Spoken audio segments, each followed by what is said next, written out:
ایسی ہیں، خواتین بھی ایسی ہوتی ہیں جو پیاز استعمال کرتی ہیں، پیاز استعمال کرنے کے بعد منہ میں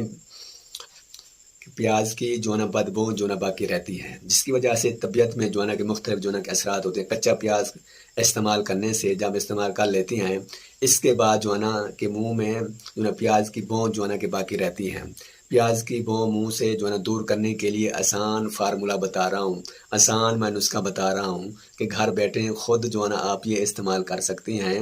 اور کسی میڈیسن لینے کی یا بڑی تو بڑی اس طرح جو ٹوپ نما ہوتے ہیں جو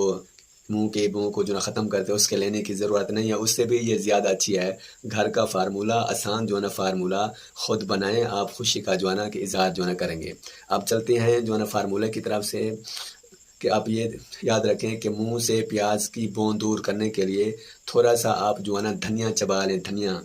یہ دھنیا خشک جو ہوتا ہے وہ جو ہے نا آپ چبا لیں، فوراً جو ہے نا پیاز کی یہ بو جو ہے نا کہ منہ کے اندر سے یہ دور ہو جاتی ہے۔ اگر یہ آپ نہیں چبا سکتے، آپ کی طبیعت جو ہے نا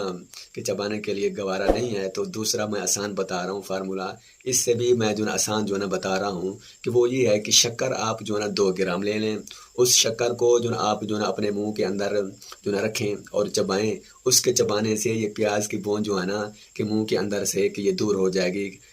کہ یہ ختم ہو جائے گی۔ اسی طرح حاملہ عورتیں اور اسی طرح جو ہے نا خواتین اور مرد جو ہے نا کہ سلاد کے طور پر یہ پیاز استعمال کرتی ہیں، جب کھانا کھا لیتی ہیں، پھر اس کے بعد جو ہے نا کہ پیاز کی بو جو ہے نا منہ سے رہتی ہیں، پھر طبیعت میں ایک جو ہے نا کراہٹ سی جو ہے نا کہ محسوس ہوتی ہے۔ یا اسی طرح آپ جو ہے نا کسی کی دعوت پر گئے تو وہاں پر جو ہے نا کہ سالن میں یا جو ہے نا اسی طرح آپ نے بعد میں پیاز جو ہے نا استعمال کیا، تو